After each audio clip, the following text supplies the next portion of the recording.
नमस्कार. मी आप्पासाहेब खोत. आप्पासाहेब खोत ऑफिशियल या यूट्यूब चॅनलवरून आपल्याशी संवाद साधत आहे. आज मी आपल्यासमोर माझ्या माती आणि कागूद या कथासंग्रहातील गळफास या कथेचं वाचन करणार आहे. गळफास ही कथा कर्नाटक राज्यामध्ये इयत्ता 12वीच्या अभ्यासक्रमामध्ये समाविष्ट करण्यात आलेली आहे. कथेचं नाव गळफास. बापू या फॉर्मवर सह्या कर. पंडितनं विलास काकांच्याकडे फॉर्म दिलं.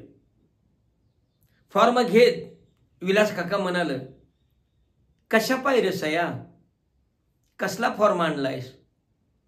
मधल्या चौकटीत उभी राहिलेली पंडितची आई अंजना पुढून म्हणाली, तुम्हाला काही वाचा येत नाही? वाचून बघा की.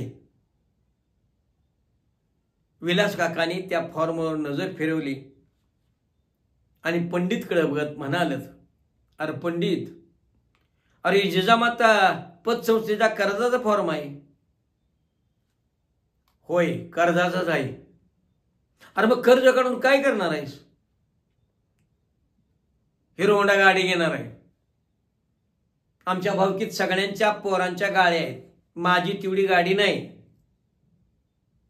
तसं मध्येच पंडितची आई अंजना म्हणाली, होय, माझ्या तेवढी लेकाची गाडी नाही. भावकीत जावा भावात मला कमी पण आहे. वाणी तिनेचा 7-9 माझा योक गाडी घेतो या, तरी तुम्ही नाही म्हणतायसा. का मानधरी नसा? तो काय तुम्हाला घोडा मागतो या? तसा विलास काका म्हणाला, अगं अंजे, घोडा परवाडला, ह्यो हत्ती मागतो या. तसा पंडित पुढे येऊन म्हणाला, बापू उगाच फाट फोडू नका सा, गपगुमान सह्या करा.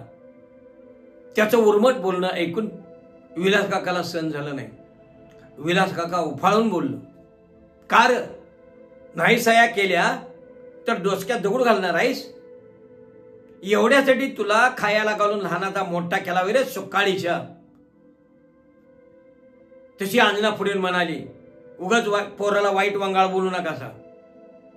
का भ्या वाटते? आणि विलास काका रागाने उठलं, तू पहिली आत जा घरात. तुझ्या फाजील लाडामुळं ह्यो असा वागायला लागला या. तावदारून अंजनाच्या अंगावर जाणाऱ्या विलास काकांच्या समोर पंडित आडवाच उभा राहिला आणि म्हणाला, बापू, आईच्या अंगाला हात लावायचा नाही. गप उमावून फॉर्मवर सह्या करायच्या, सांगून ठेवतो.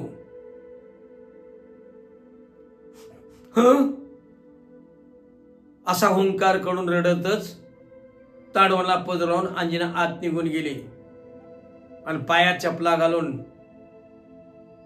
जाता जाता पंडित विलास काकांना म्हणाला, गप गुमान फॉर्मवर सह्या करायच्या. जर नाही सही केलीस तर उद्या सकाळी तुम्हाला मळ्यातल्या आंब्याला माझा गळफास दिसल. मग इच्छिला पोलीस येऊन पंचनामा करायला. आणि ताड ताड ताड तो निघून गेला. हातवल झालेले विलास काका तसंच पुढे गेलं आणि खाटवर बसलं.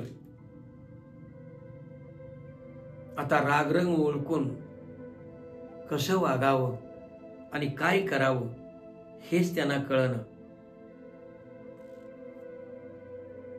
आई, हे काय होऊन बसलं ग? विलास काकांचं मन त्यांच्याशीच बोललं. अशा वेळी विलास काकांना प्रकर्षानं आठवणी व्हायची ते देवाघरी गेलेल्या त्यांच्या आईची. त्यांची आई त्यांना म्हणायची, बाळा, ऋण पाणी काढून कुंब्याचा संसार वर येत नाही. बुडत्याचा पाय खोलात जातो. माणसानं जमल तेवढंच करावं आणि झेपल तेवढंच वज्ज उचलावं. माणसानं पतीनं जगावं, सोबल ते ल्यावन पचल तेच खावं. कष्टा बेगार आयत्य मिळालेलं हिंगा तुपाला पुरत नाही. ज्या वाटेने येतं त्याच वाटेनं जातं बाळा. माणसानं आपली पायरी कधी सोडू नये, कुणाला उन उतार बोलू नये. जे मिळेल ते वंदून खावं बाळा. कुठल्याच गोष्टीचा गर्व करू नये. गर्वानं 14 चौकड्याचं रावणाचं राज्य गेलं. वाकडा शबूत कुणाला बोलू नये. त्यानं कैकांचं खून पडलं, रक्ताचं पाट वाहिलं बाळा. कैकांचा संसार धुळीला मिळाला. हातात येईल त्यात समाधानी राहावं माणसानं. पळतेल्याच्या पाठीमागं लागू नये. अंधारातनं दीपक जपून न्यावाले का. दिसमान वंगाळ आहेत, पाय सुधीनं सांभाळून राहा. म्हातारीचा एक एक शब्द विलास काकांना कृष्णदेवानं अर्जुनाला सांगितलेला गीतेसारखा आठवत होता. आणि आई आता हे काय होऊन बसलं ग. काकाने आपलं डोकं गच्च धरलं. तरी देवा असं कसं हे उलट झालं. गाव पुढाऱ्याने गाव नाशिवलं. भाऊ भावकीने तिडा टाकला, इस्तू पुरून ठेवला. ह्या माया लेकरासनी कवा कळायचं. बर पोर एक अजून आल्लड आहे. मी म्हणतो निदान अंजीला तरी कळू नये का. तर तीच त्याला फुसलावती. नको तेवढा लाड केला तिनं. गेल्या वर्षापासून लोक मटका खेळतोया, दारू पितोया. हिनं डोळे झाकल्यात काय. दुधाचं बिल वरच्यावर उडीवतोय. बोलाय गेलं की अंगाव धावून येतोया. 8-15 दिवसाला नको तिथं नको तसा वागतोया. धाब्यावर जेवायला जातोया. 10-15 हजाराची वाट लावली. मी काही सांगाय गेलो की मलाच खोळ्यात काढत्यात. जरा ताणून धरलं की फास लावून घेतो म्हणतोया. एकटाच आहे, वसाला धनी, 7-9 लोक. म्हणून कुठेवर ग बसायचं. तरी बरं गेल्या साली माझी लेक खात्या गवानीला लावली. तिचं बरं चाललंय नव. काळजी तरी किती करायची. आणि काळजी करून सुटायसारखे गणित आहे का. गाव पुढाऱ्यांच्या पोरासंग एक दिस आड धाब्यावर जेवाय जातय. घरातलं आदान पाणी त्याला गोड लागणं. जीवला चटक लागली व ती कशी सुटल. तशा त्या निवडणुका 6-6 महिन्याने येतात. ग्रामपंचायत असू दे, दूध समिती असू दे, आमदारकीची, खासदारकीची, जिल्हा परिषदची, कसल्या कसल्या निवडणुका ह्या पुढाऱ्यांनी छो म्हटलं की पळणारी पोरं त्यासनी पाहिजे असते तीच की. मग कुणाचा धाक नाही, कुणाचं भ्या नाही. आम्ही रात ध्यान उन्हात राबायचं, शेतात मरायचं, काळ्या आईत माती माती व्हायचं, रगात आटवायचं. आणि पोटच्या पोराने गावभर बोंबलं थिंडायचं. कसलं दिवस आलंय. बर शिकल म्हणून त्याला कॉलेजला गाठला. पैसा अडका, कपडा लत्ता काय काय कमी करू दिलं नाही. पोटचा लोक कमी कसं पडून देईन मी. सगळं दिलं. पण नाही शिकला. 12वीला 2दा नापास झाला. शिकायला थारी नको. बर बाप म्हणून म्या आणि काय करावं. बरोबरच्या पोरावर हात तरी कसा टाकायचा ते बी केलं. एकदा चापकानं फोडून काढला. लागलं लोळ आहे. 2 दिवस उठा येत नव्हतं. म्हटलं आता तरी सुधरल. त्याला कळून येईल तेच त्याला चांगला वागल. कुठला आलंय. लंगडत वडाजवळच्या पानपट्टीजवळ गेलं. गुटक्याच्या पुढे घेऊन आलं. दिवसभर कोपऱ्यात थुकत बसलं. सारं घर घाणायला लागलं. मग मला झीट आली. पुण्यांदा 2 लाथा घातल्या. दंगा एवढ झाला. मयाची आई अंजनी, मयाची आई अंजी, तिने सारी गली गोळा केली.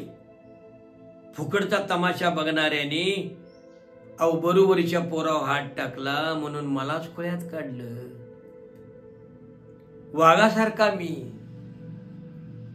मला या माया लेकराने मांजार म्याव करून टाकलंय. एवढ्यावर आम्ही नाही संपलं. जातीने 3ऱ्या दिवशी इशारी औषध प्यालं. तणनाशक प्यालं. लागलं लोळाय. तोंडाला बचाकभर फेस आला. अंजी हाडून बडवून घ्यायला लागली. माझी तर 5 धारण बसली. काय करावं कळना. शेजारच्या बब्याची जीप गाडी आणली. गाडीत घातलं, कोल्हापूरला नेऊन दवाखान्यात ऍडमिट केलं. 8 दिवस होतं दवाखान्यात. पै पाहुण्यानी माझ्याच तोंडात शान घातलं. बाप आहे का कसा म्हणून पै पाहुण्यानी मलाच कमीपणा दिला. 8 दिवसानं घराकडे आणलं. रातभर समजावीत बसलो. चुकलो बाबा. बाप असून तुझं पाय धरतो. पुन्हा असं वागू नको. चांगला वाग. भाऊ भावकीत कमीपणा देऊ नकोस म्हटलं. आणि मीच माझ्या थोबाडीत मारून घेतल्या. खरं काय फरक पडला नाही. 8-15 दिवस बरं वागलं. पुन्हा मागं तसं पुढं. महिन्याभरात गुण उधळलं. अण्णा कदमाच्या सुनाला अगरतगर बोललं. अर्थाचा बेअर्थ झाला. तिची सारी भावकी काट्या कोराड घेऊन माराय आली. हातापाया पडलो. चुकलं म्हणून मी आज त्यांचं पाय धरलं. तवा कुठं मानगड मिटली. काय सांगायचं आणि किती सोचायचं. त्याच माणसांच्या पाया पडलो. चुकलं म्हटलं. नाहीतर माझ्या डोळ्या देखत त्याचा हात नाही पाय काढला असता. बरं त्या माणसाने तरी गप का बसावं. नांत्या घरच्या सोन्यासारख्या पुरीव हे जर वारू होऊन गुरगुरायला लागला तर कोण ग बसेल सांगा की. ती माणसंच चांगली म्हणायची हवं. नाहीतर त्या बिचारीच्या नाण्याचं चालणं झालं असतं. पुढचा लोक असला म्हणून काय झालं. कुठवर सोसायचं. आता तरी फटफटच घ्यायला उठलंय. Hero Honda. आणि कौसाली तिची आई अंजी त्याला भर घालतीया.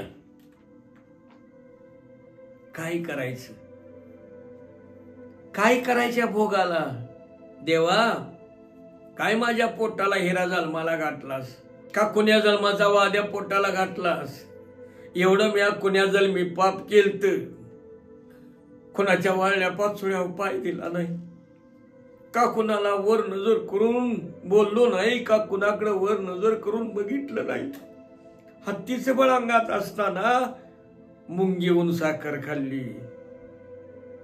आणि हे कसलं आता दिवस आलं माझ्या नशिबाला. त्या रात्री विलास काकाला झोप लागली नाही. सकाळी मळ्याकडे जाताना त्यानं मनावर दगड ठेवून त्या फॉर्मावर सह्या केल्या आणि मळ्याची वाट धरली. त्या दिवसापासून विलास काका गावाकडे आलाच नाही. सकाळची अन्हारीच्या जेवणाबरोबर संध्याकाळचं जेवण दिलं जायचं. शिळे तुकडं खाऊन तो मळ्यात वस्तीला राहिला. मळ्यातल्या शेडामधील मुक्या जनावराशी हितगुज करीत राहिला. या माणसापेक्षा मुकी जनावरं त्याला शहाणी वाटू लागली. तरी ज्याला शहाणपण यायचं त्याला आलंच नाही. उलट विचारणार कोणी नाही म्हटल्यावर त्याला रानच मोकळं. बसायला स्पेंडर गाडी. गावातील फुकटचं खाऊ दोस्त आहेतच की. रोज नवं गाव. संध्याकाळी धाब्यावर जेवण. भानगडीखोर पोरांची गँगच तयार झाली गावात. आई बापाला वेटीला धरून ही तरणी पोरं त्यांचं रगात आटवायला लागल्यात. अशातच वरी सरलं. पतसंस्थेच्या कर्जाचा हप्ता थकलं. गावंदरीला 10 गुंठ्याची पट्टी घाण ठेवून मायलेकरांनी 25,000 रुपये काढलं. हप्त भागवून उरलेल्या पैशातनं हात उसनं देणकरी भागिवलं. महिन्याला शेकडा 10,000 रुपये व्याज. मुदलापेक्षा व्याजच जास्त झालं. त्या रुपयात फक्त व्याजच भागलं तरी त्यांच्या वागण्यात फरक पडला नाही. शेवटी त्याचं लग्न करावून विलास काकानं प्रयत्न सुरू केला. तर त्याचं गुण सगळ्याकडे माहिती. आपल्या पुरीचा गळा कोण कशाला कापील. मग त्यानं अंजनाला सांगितलं तिच्या भावाची मुलगी सून म्हणून तिनं आणावी. भाची सून होती. एक वेडी आशा होती विलास काकांना. जर आपल्या अंजनानं भाची सून म्हणून घरात आणली तर बरं होईल. लग्न झाल्यावर पोरगा संसारात गुंतल. माझं म्हणून सगळा भार उचलल. आज नाही उद्या सगळं त्यालाच हे बघायचं आहे. आता आपल्या मेव्हण्याला सांग, आता आपल्या मेव्हण्याचा काय निरोप येतो याची तो वाट पाहत होता. असंच 8 दिवस निघून गेलं. त्या दिवशी कसली तरी सुट्टी होती. भावकीतील शंकर मास्तर फेरी टाकायून माझ्याकडे आलं होतं. मास्तर मुद्दाम वाकडी वाट करून विलास काकांच्याकडे आलं. काका मधल्या पट्टीला बाबळाखाली बसलं होतं. ये शंकर बस. शंकर मास्तर काकांच्या जवळ बसलं. 5-10 मिनिटं हिकं तिकडचं बोलून झालं. मग शंकर मास्तरांनी विषय काढला. काका असा मला धरून का पडलाय ठाऊक आहे मला. खरे एवढ्यानं हा प्रश्न सुटण्यासारखा नाही. शंकर मास्तराने मूळ विषयालाच हाल घातला. मास्तराच्या अचानक बोलण्यानं काकांचं काळीज लक्कन हल्लं. आपल्या पोरानं आणि काहीतरी गुण उधळून ठेवले का काय कुणास ठाऊक. त्याला भीतीने घेरल्यासारखं झालं. काकानं लाख प्रश्नाच्या नजरेनं मास्तरांच्याकडे पाहिलं. मग मास्तर पुढं म्हणाल, पंडितचं घोडं हाताबाहेर गेले. तो आता भीमराव चेअरमनच्या पोराबरोबर फिरतोय. मास्तर मी हात टेकल्या त्याच्या पुढं. त्याच्या आईने त्याचा लाड केलाय म्हणून या फळाला आले. काकानं आपलं मन मोकळं केलं. तुम्ही दोघांनी त्याला आवर घालाय पाहिजे होतं. काका चेअरमन साऱ्या गावाच्या माणसांचं दुधाचं फॅट कमी करून मलई खातोय. त्याच्या पोरानं कसंही वागलं तर त्या पोराला काहीच कमी पडायचं नाही. 4 पिढ्या बसून खाईल एवढी माया जमिवल्या त्यानं. मग त्याचा पोरगा कसा बी वागल. खरं आपल्या पोरांचं काय. खरं आहे तुझं. म्हणून मी अंजीला म्हटलंय तुझी भाची सून म्हणून घरात आण. एकदा पाय कोडा घातला की कुठं बोलतोया. विलास काकानं जो एक पर्याय होता तो बोलून दाखवला.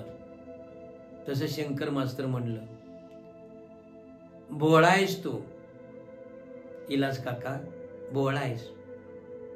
तुझ्या मेहुण्याला तुझ्या लेकाचा प्रताप माहिती नाही. त्यानं आपल्या बहिणीला सांगितलं, माझी पोरगी कसाबाला द्यायला माझं डोसकं फिरलेलं नाही. पुन्हा बहीण म्हणून माझ्या दारात सुद्धा यायचं नाही. पाऊल ठेवायचं नाही. तुझ्या फाजील लाडानं तुझा पोरगा असा फाजील झाला. उन्हाळ वागायला लागला. वाया गेला. एक परी दाजीत माझ्या दारात आलं तर तांब्यावर पाणी तरी देईन. खरं तुला नाही. भन म्हणून तुझं नातं संपलं. विलास काकानं डोकंच धरलं. बसल्या जागेवर त्याला कापरं भरलं. मास्तर पुढं सांगू लागलं, रात्री वहिनी माझ्याकडे आली होती, तिनेच मला सगळं सांगितलं. काहीतरी तोड काढा म्हणून रडत होती. आता कशाला रडती या?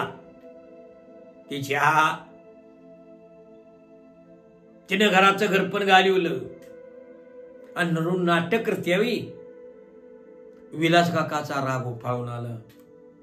शांत हो काका, उगीच डोक्यात राग घालू नकोस. मास्तर समजावीत पुढे म्हणलं, काका तुझ्याच घरची अशी दशा झाली असं नाही. सारा तामजाई खोरा हळूहळू या वाटेला जाऊ लागले. निवडणुकीच्या प्रचारानं तरण्या पोरांच्या तोंडचा दारूचा वास जाईना आणि मटणाची चटक जाईना. ते आता कशी जाणार? हे शिक्षण अर्धवट सोडून ही तरुण पिढी वाया गेली. घरादारावर, जमिनीवर पतसंस्थेचं आणि खाजगी सावकारांचं कर्ज काढून ही पोरं चैनी करू लागली. त्यांना आवर कोण आणि कसा घालणार? साऱ्याच गोष्टी आता हाताबाहेर गेल्यात काका. मास्तरांनी तामजाई खोऱ्याचं वास्तव सांगितलं. खरं आहे तुझं. घरचं या पोरासनी गोड लागना, धाब्यावर जेवाय जात्यात. मिळवायची अक्कल नाही, उधळाय पाहिजे. आई बापाने कसं दिवस काढलं हे त्यासनी कसं कळल? तेवढ्यावर थांबली नाहीत काका ही पोरं. आता हायवेला डान्सिंग बारला जायला लागल्यात. 4-8 दिवसात हजारानं रुपये खर्च करायला लागल्यात. मजी विलास काकानं काळजीनं मास्तरांना विचारलं. खरं तेच सांगतोय विलास काका. तुझा पंडित बी तेच करतोय. काका तू त्याच्या नावावर जमीन करायला नको पाहिजे होतीस. काय? मी कवा त्याच्या नावावर जमीन केली? त्याच्या नावावर जमिनीचं खातं कराय मला काय खूळ लागलंय वी? काकांच्या तोंडात राळ वाळायची वेळ आली. कडक लक्ष्मीचा हासुड बसल्यासारखी काकांची अवस्था झाली. झरझरून अंगावर काटे येऊ लागलं. त्याला बोलता येईना. त्यांची जीभ जड झाली. मास्तर पुढे बोलतच राहिलं. मग बघ, तुझी खोटी सही करून तलाट्याला 4 रुपये देऊन त्याचा हात वल्ल करून त्यानं जमीन आपल्या नावावर करून घेतली आणि राजमाता पतसंस्थेचं कर्ज सुद्धा 1 लाख रुपये काढले. काय सांगतोयस? असं म्हणायला काकाने तोंड उघडलं, पण मुखातून शब्द बाहेर पडला नाही. होय काका, खरं तेच सांगतोय. तेवढं रुपये त्यानं उधळलं हे नक्की. होय काका, खरं तेच सांगतोय. आणि हे सगळं रुपये त्यानं उधळलं असणार. परवा तर तू मला माळावरच्या अण्णाच्या संग फिरताना दिसला. त्यानं मला त्याला 10च्या एजानं 30,000 रुपये दिल्यात. अरे देवा, काय यो गळ्याला माझ्या गळपास. आणि काका मुक्का झाला. मास्तर सांगत होतं, पण आता त्याचं कशातच लक्ष नव्हतं.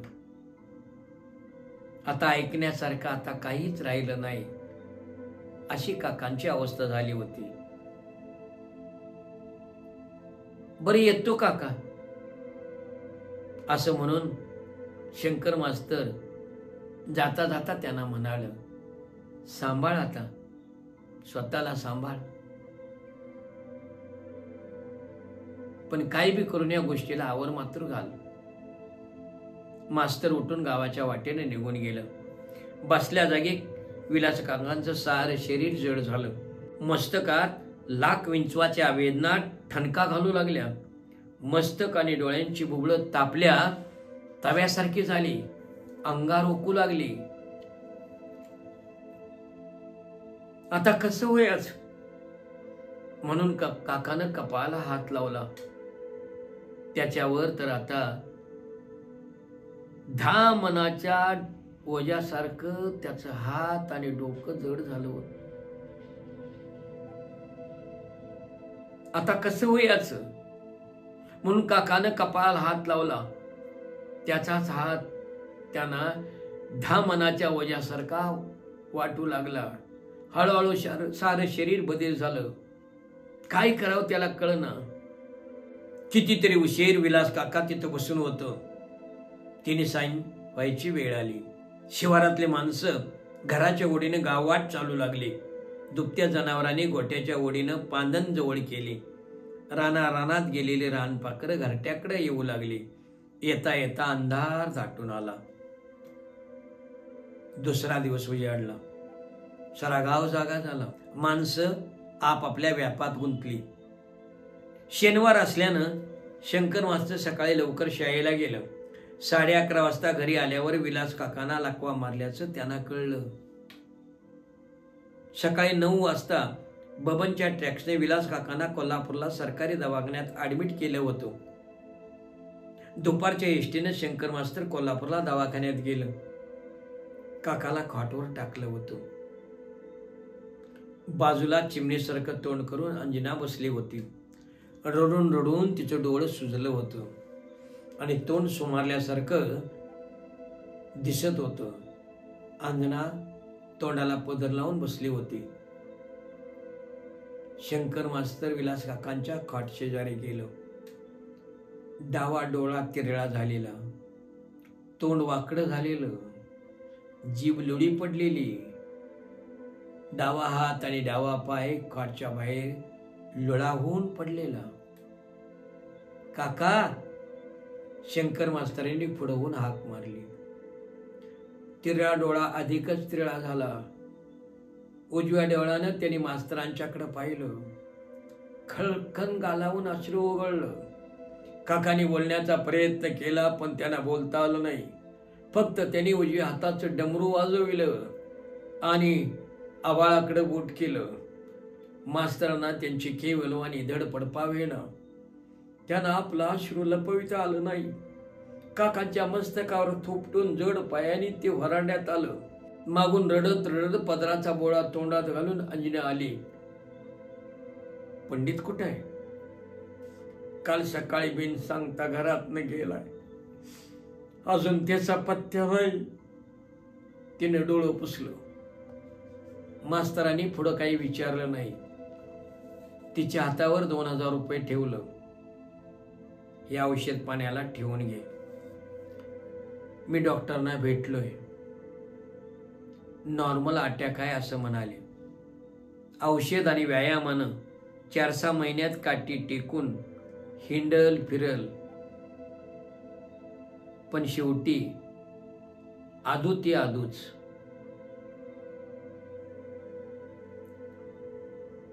अन्नाचा अस्पष्ट हुंदका शंकर मास्तरांना ऐकू आला. काळजी घे. परवा सोमवारी शाळा सुटल्यावर मी येऊन जाईल. दवाखान्याच्या पायऱ्या उतरता उतरता मास्तर अंजनाला म्हणाले. मुक्कामाच्या एसटीनं मास्तर गावाकडे निघालं. एसटीत खूपच गर्दी होती. गोंगाट वाढला होता. मास्तर मात्र बैचेने होते. त्यांच्या शेजारच्या शीटवरचा माणूस वर्तमानपत्र वाचत होता. मास्तरांनी सकाळची शाळा असल्यानं पेपर वाचला नव्हता. शेजारच्या माणसाचा पेपर वाचून झाल्यावर त्याच्याकडून मास्तरांनी पेपर मागून घेतला.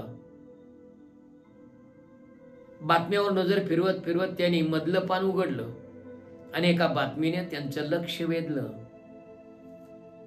डान्सिंग बारमध्ये मधुधुंद अवस्थेत हैदोस घालणाऱ्या तरुणांना पोलिसांनी पकडलं. सविस्तर बातमीत पंडित विलास कदम हे नाव शंकर मास्तरांनी वाचलं. शंकर मास्तरांना आपलं डोकं जड होतंय असं वाटू लागलं. तोच दुसऱ्या बातमीवर त्यांचं लक्ष गेलं. ती बातमी अशी होती. नॅशनल हायवेला आणखी नवीन 9 डान्सिंग बारला परवानगी देण्यात येणार. आणि मास्तरांनी कच्च डोळं झाकून घेतलं. तरी त्यांच्या डोळ्यासमोर खाजगी सावकाराकडून जमिनी गहाण टाकून डान्सिंग बारमध्ये मधुधुंद अवस्थेत नाचणारी तामजाई खोऱ्यातील तरुण पिढी दिसत होती आणि दोष नसताना गळपास लावून भोग भोगणारा विलास काकाही दिसत होता. धन्यवाद.